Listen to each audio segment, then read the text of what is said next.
Boa noite, quinta-feira, 4 de outubro, o Jornal da Guará está no ar e você vai ver na edição de hoje.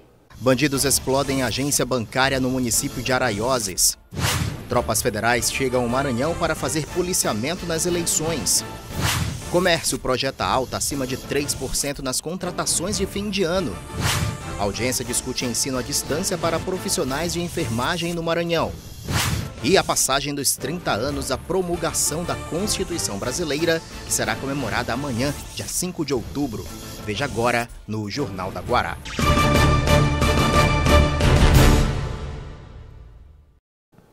Amanhã, dia 5 de outubro, a Constituição Brasileira completa 30 anos. A Carta Magna que rege nosso país foi concebida no processo de redemocratização do Brasil após o período da ditadura militar. Na reportagem de Mariana Dias, você vai ver o quanto ela ajudou na condução do país e na garantia de direitos e deveres aos cidadãos nessa democracia tão recente. Aqui estão as leis fundamentais do Brasil. Podemos dizer que antes dela não existiam liberdades públicas. Estamos falando da Constituição Federal, aprovada em 22 de setembro e promulgada em 5 de outubro de 1988. Há 30 anos nascia o que salvaria muitos brasileiros do período da ditadura, da censura e da negação de direitos. Quem viveu antes da chegada da nova Constituição consegue lembrar o quanto os tempos eram difíceis. Primeiramente, com certeza a situação mudou por completo. Economicamente, a população tem mais oportunidades, tem mais, houve uma mudança na economia do país, houve uma mudança, sobretudo nesses últimos 20 anos, 15 anos, uma mudança no padrão de vida da população, eu falo da população trabalhadora, e em termos de liberdade de expressão, antes da Constituição, depois da Constituição, mudou também muita coisa. A Constituição também deu garantias para populações quilombolas, indígenas, por exemplo. Depois da Constituição, vários direitos foram conquistados, foram recebidos pela população. E a Constituição veio realmente para mudar, com certeza, uma realidade aqui no Brasil. Parte dessa história está guardada no Arquivo Público do Estado. Fichas e dossiês de pessoas ligadas às atividades políticas ou movimentos sociais da época em que opinar era proibido. Direitos que eram cerceados pela Constituição da época do regime militar. O padre João Maria é só um dos muitos que tem uma ficha no arquivo. Personalidades da política maranhense também, como o ex-governador Jackson Lago e o ex-deputado e ex-prefeito Sálvio Dino, figuram em questões relacionadas aos movimentos estudantis, quando a censura falava mais alto e eram fortemente tutelados os direitos fundamentais de liberdade de expressão, de imprensa, de ir e vir, dentre muitos outros. Tudo devidamente acondicionado e preservado. Das memórias desses arquivos para de quem fez parte dessa história, um antes e depois da Constituição cheio de revelações. Eu, pessoalmente, tenho 2 fatos onde fui diretamente envolvido e que são expressões daquela época. Uma primeira é uma prisão. Fui preso no ano de 80, 81, porque a gente estava presente numa ocupação de terrenos aqui em São Luís, de gente que veio, o êxodo rural era muito grande. Então, muitas famílias extremamente pobres ocuparam uma área lá no Bom Jesus, e eu fui lá para visitar essas pessoas, então fui acusado naquele momento de armar as pessoas, imagine. Então fui preso, não fiquei preso porque tanto o deputado Jackson Lago, naquele tempo deputado, como o Dom Mota, que era arcebispo, foram lá e conseguiram tirar a gente da prisão. Mas uma coisa que me chamou a atenção do delegado que prendeu a gente, que disse, por exemplo, que para ele todo pobre era bandido, era ladrão, a não ser que ele pudesse comprovar o contrário. E eu respondi, senhor, eu acho que todo rico pode ser ladrão, porque ele tem muita coisa. Como pobre pode ter ladrão se ele não tem nada? Quem é rico pode ser ladrão, porque ele pode ter roubado muito.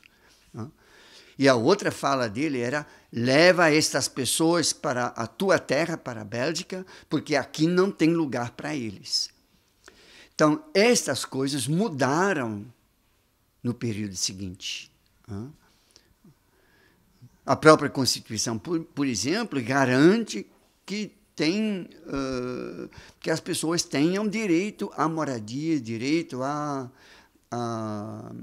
vários direitos sociais, que antes não tinham. Desde a sua independência, em 1822, o Brasil já teve 7 constituições. A de 88 é com certeza a que mais merece ser comemorada. Isso porque ela ampliou as garantias e liberdades das pessoas, reestabeleceu as eleições livres e diretas, acabou com a censura, criou novos direitos trabalhistas, permitiu o voto e, dentre tantas outras coisas, que a fez ficar conhecida como Constituição Cidadã. Exatamente, uma data importantíssima para o nosso país, comemorando 30 anos de Constituição, Constituição Cidadã, que nos trouxe, nos assegurou os direitos e garantias individuais e coletivos, Constituição que trouxe consigo os direitos sociais, tantas e tantas conquistas que nós tivemos, tantos e tantos avanços sociais com a nossa Constituição, e precisa ser festejada nesse momento de maior duração do nosso Estado democrático de direito, e essa democracia, esse Estado de direito que a gente tanto preserva e tem que lutar por ele. A Carta Magna de 1988 é exaltada, sobretudo, por ter reestabelecido a democracia. No parágrafo único do seu primeiro artigo está escrito: todo o poder emana do povo, que o exerce por meio de representantes eleitos ou diretamente nos termos desta Constituição. Segundo ela, construir uma sociedade livre, justa e solidária constituem objetivos fundamentais da República Federativa do Brasil.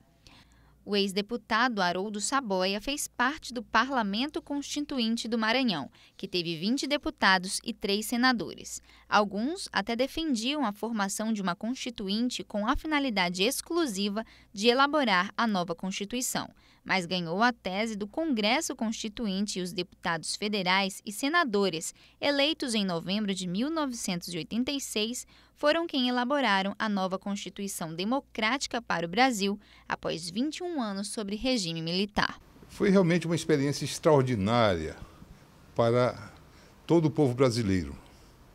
Depois de 20 anos de ditadura militar, o país viveu a luta pelas diretas já nos anos 84, 85, depois a derrota no colégio eleitoral do Maluf e do candidato do regime militar, e a vitória de Tancredo Neves. E como coroamento desse processo, nós tivemos a convocação da Assembleia Nacional Constituinte com o Congresso eleito em 1986. A Constituinte foi instalada no dia 1º de fevereiro de 1987. E foi um processo absolutamente enriquecedor, rico pela participação popular, pela presença de todos os segmentos da sociedade brasileira. O golpe militar, ele foi interrompido, ele foi derrotado pela campanha das diretas e pelo um processo penoso de transição. Não houve uma ruptura, houve uma transição muito conservadora para a nova ordem. A nova república é fruto de um pacto conservador.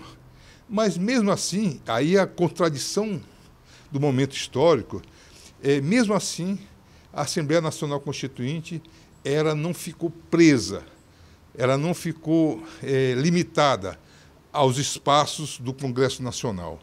A Assembleia Nacional Constituinte ela tomou as ruas. E o Congresso Nacional, própria sede dos trabalhos da Assembleia Nacional Constituinte, foi literalmente invadido pelos índios, pelos camponeses, pelos trabalhadores rurais, pelas mulheres, pelos jovens, por todos os segmentos da sociedade que lutavam para ver inscrito na nova Carta os seus direitos. E nesse cenário, o Brasil ganhou um livro que deve ser defendido e homenageado por todos os brasileiros. Como Ulisses muito bem falou, Ulisses Guimarães, de 88, a nossa Constituição Cidadã, a preocupação com o cidadão em primeiro lugar, como norte principal do Estado, como norte principal de toda a estrutura pública. Os direitos e garantias, como disse, individuais e coletivos, salvaguardando ampla defesa, o contraditório, o devido processo legal, os direitos e garantias trabalhistas, os direitos e garantias sociais, aquilo que vem pautar a nossa sociedade como o fim último do Estado.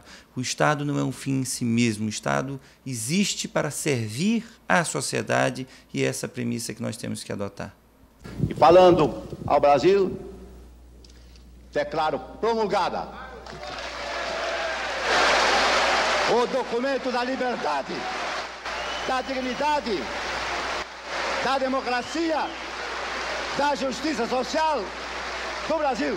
Que Deus nos ajude que isto se cumpra.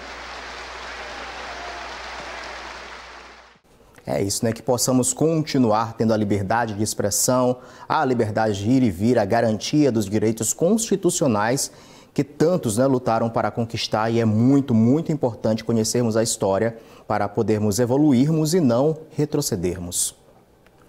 Eleições 2018.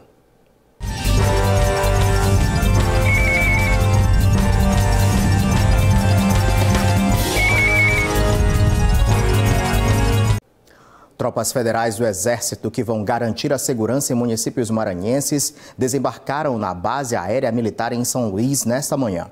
O reforço será feito por militares de tropas aqui do Maranhão e também do Pará e do Amapá. Uma base será montada aqui no estado para comandar a operação de segurança em toda essa região. O emprego das tropas federais, Exército, Marinha e Força Aérea, é uma solicitação, nós estamos atendendo a uma solicitação da Justiça Eleitoral. Isso é uma ação que comumente se repete em cada pleito eleitoral. O objetivo da operação é garantir a votação e a apuração nos respectivos municípios que a Justiça Eleitoral solicitou emprego de tropa federal. A Polícia Rodoviária Federal também reforçou o contingente para trabalhar no patrulhamento das rodovias que cortam o estado. Neste fim de semana, muita gente deve pegar a estrada para votar em outros municípios.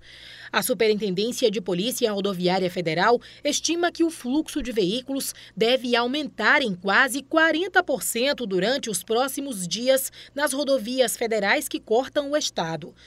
Por isso, já montou um esquema para garantir a segurança dos motoristas e passageiros com ações educativas e fiscalizações com o trabalho de mais da metade do efetivo policial. A Polícia Rodoviária, em todo período de feriado, períodos festivos, ela aumenta o seu efetivo para fazer uma fiscalização melhor na rodovia federal. E nesse feriado aí, não feriado, mas nas eleições de 2018, uma atenção especial, né?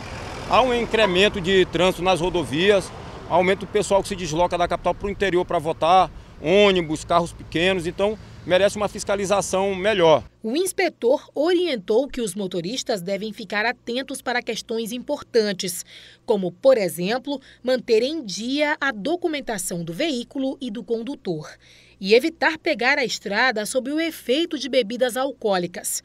A PRF informou ainda que vai atuar durante todo o período eleitoral para tentar reduzir o número de infrações e acidentes. De acordo com a PRF, os acidentes provocados por excesso de velocidade são as principais ocorrências registradas nas rodovias federais que cortam o Maranhão.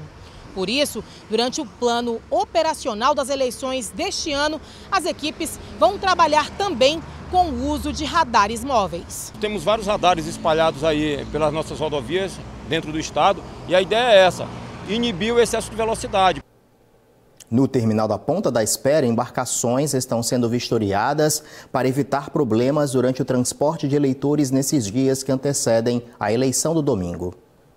Um plano emergencial foi montado para atender a todos que procuravam viagens. A Agência de Mobilidade Urbana reviu o plano de transporte e estima que até 60 mil pessoas utilizem esse segmento. O número é 20% maior do que o divulgado anteriormente. Com isso, viagens extras vão ser colocadas à disposição.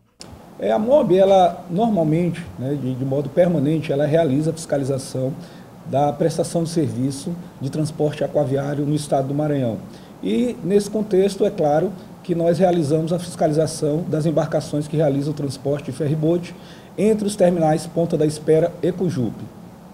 Consoante, temos planejado nas nossas operações, sempre que acontece um aumento da demanda nesse transporte, coincidindo aí com os feriados e também com o pleito eleitoral, nós realizamos reuniões antecipadas com os operadores do serviço. Então, os representantes, tanto da empresa Serve Porto como da empresa Internacional Marítima, foram chamados aqui na Agência de Mobilidade Urbana e foram questionados sobre os procedimentos que seriam tomados para que todas as embarcações estivessem à disposição do passageiro e do eleitor nesse 7 de outubro. Já estou aqui com o Marcos Saldanha para continuar falando de política nesta noite. Marcos, boa noite para você. Boa noite, Pascoal. Muito boa noite a você de casa. A gente abriu a reportagem, o Jornal da Guará de hoje com uma reportagem falando sobre os 30 anos da Constituição Brasileira, data esta comemorada amanhã, no dia 5 de outubro. E em tempos de eleição, é muito importante a gente rememorar os direitos, as conquistas, a dificuldade, porque essa Constituição veio exatamente no momento de transição da ditadura militar que o país vivia para o processo de redemocratização, o voto e, enfim, a situação a que chegamos hoje. Pois é, Pascoal, a chamada Constituição Cidadã é modelo indiscutível, sobretudo pela forma como foi construída e promulgada. Se a gente fizer um exercício histórico de lembrar um pouquinho daquele momento, a gente vai ver dos 2 anos em que a Assembleia Constituinte esteve reunida e que votou matéria por matéria, concordando, discordando, presidida aí pelo o então Ulisses Guimarães, finado Ulisses Guimarães. O presidente Michel Temer fez parte daquela Assembleia Constituinte e numa entrevista hoje mais cedo na Voz do Brasil, ele destacou que aquela Constituição ela conseguiu ser liberal e socialista. Estou transcrevendo exatamente as palavras dele. O problema é que esse mesmo presidente, que até então era professor e se diz muito orgulhoso de ter participado daquele momento tão importante, destaca que uma das coisas que torna aquela Constituição cidadã é justamente a questão da garantia de direitos sociais, entre eles os direitos trabalhistas. E o mesmo presidente colocou em xeque esses direitos trabalhista, com a precarização do trabalho, e, enfim, e outras questões que ele mesmo coloca. É uma contradição enorme com a história. Contradição, incoerência. Pois é, uma incoerência danada, Outra coisa que me preocupa muito, Pascoal, nesses 30 anos de comemoração, e eu diria agora de reflexão, é que talvez essa Constituição Cidadã, que se fez indiscutivelmente uma das melhores do mundo, ela parece não ter chegado ainda ao cidadão. E eu digo isso, de certa forma, porque o cidadão não se identifica com ela. E é uma coisa que é como se ficasse um vácuo. Por que eu digo isso? Porque o eleitor agora, o cidadão, parece não defender a Constituição quando ela está em xeque. Ou seja, você tem uma proposta de dizer, vamos acabar com essa Constituição, vamos exterminar ela, vamos fazer uma outra Constituição e não vamos submeter essa Constituição ao Congresso. Vamos fazer uma assembleia de notáveis e vamos colocar para o povo votar em plebiscito. Mas qual é o problema? Se o povo for votar em plebiscito, o povo é soberano para votar, mas o povo vai votar a Constituição num todo. Como é que você vai pensar ou discutir parte por parte da Constituição? Não se discute, não se aprofunda e se cai num viés de um perigo incrível. Um governo de um presidente é de 4 anos, então ele teria que fazer isso em 1 ano, 6 meses. Você lembrar que essa Constituinte foi feita em 2 anos. A Constituinte, quando você já vinha numa discussão de anos atrás. Quer dizer, então ela foi feita em mais de 2 anos, embora a Assembleia dure só 2 anos.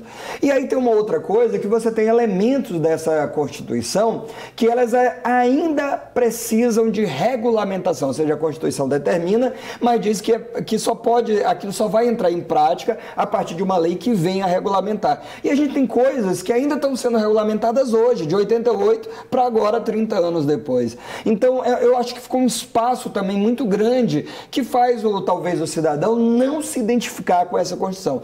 Isso não tira o mérito da Constituição, não tira. Mas eu acho que é uma reflexão que a gente precisa fazer, a gente precisa levar isso para as pessoas. As pessoas precisam, de fato, se empoderar muito mais daquilo que foi assegurado para ele.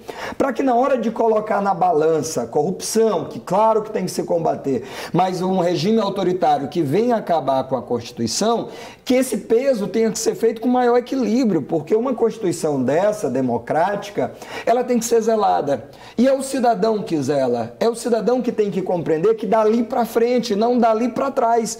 Nós já viemos de outros modelos, entendeu? Então, eu acho que esse momento dos 30 anos é pertinente que seja agora às vésperas da eleição e que leve as pessoas a refletir, sobretudo, para finalizar, a questão do judiciário, uma época que o judiciário parece estar totalmente politizado. Ou seja, você tem uma Constituição e você leva para o Supremo a decisão final de certas coisas, quando o Legislativo seria capaz de fazer isso e a Constituição já poderia encaminhar e aquele debate fluir naturalmente, e não uma corte de 11 vai lá e definir tudo dessas questões mais polêmicas, né? Daí a importância da escolha aí do Legislativo, né? Afinal de contas, a gente já frisou diversas vezes, o Brasil são 3 poderes, é o poder executivo, o poder legislativo e o poder judiciário. Todo mundo se preocupa muito com a votação para presidente da República, mas precisa pensar nos legisladores, nos deputados federais e nos senadores que vão estar lá ajudando ou não o presidente da República. Exatamente, porque não se governa sozinho. Quem determinou isso não foi a esquerda, foi o Barão, isso mesmo, Barão de Montesquieu, lá no Iluminismo, portanto é uma pauta liberal, mas que nesse equilíbrio de poderes, o legislativo deve legislar, ou seja, reger as leis, fazer as leis, o executivo executa. Se você não definir uma boa Câmara, um bom Congresso com Senado e Câmara Federal, você não vai ter uma governabilidade. Então você é responsável pela escolha do presidente, mas também é responsável pela escolha do legislativo, federal, nacional e estadual. É difícil, já conversamos sobre isso, mas é necessário pensar e fazer a família discutir, individualizar o voto. Para você, quem é que fará um trabalho melhor? Não é quem você acha mais simpático, isso não fará diferença,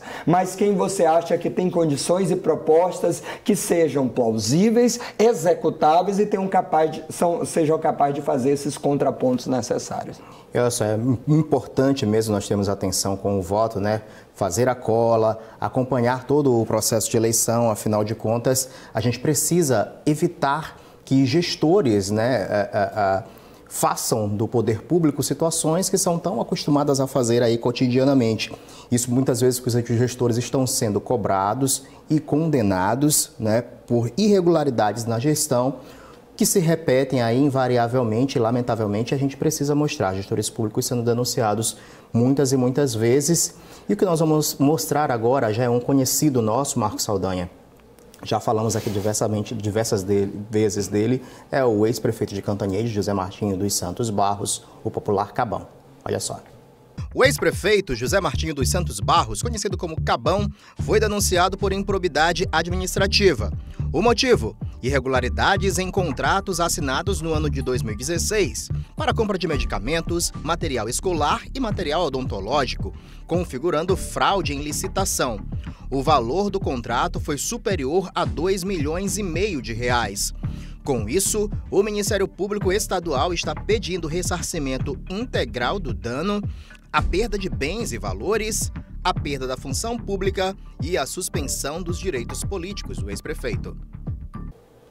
Mais uma vez, improbidade administrativa, a gente já perdeu as contas de quantas vezes o Cabão né, foi denunciado pelo Ministério Público. Pois é, e mais um exemplo daquele voto que se faz numa euforia, porque o cara tinha uma casa de espetáculo, uma casa noturna, se tornou muito popular por isso, né? E aí as pessoas votavam nele porque achavam legal e tal, um cara conhecido e tudo, e mostra que não necessariamente é um bom gestor público.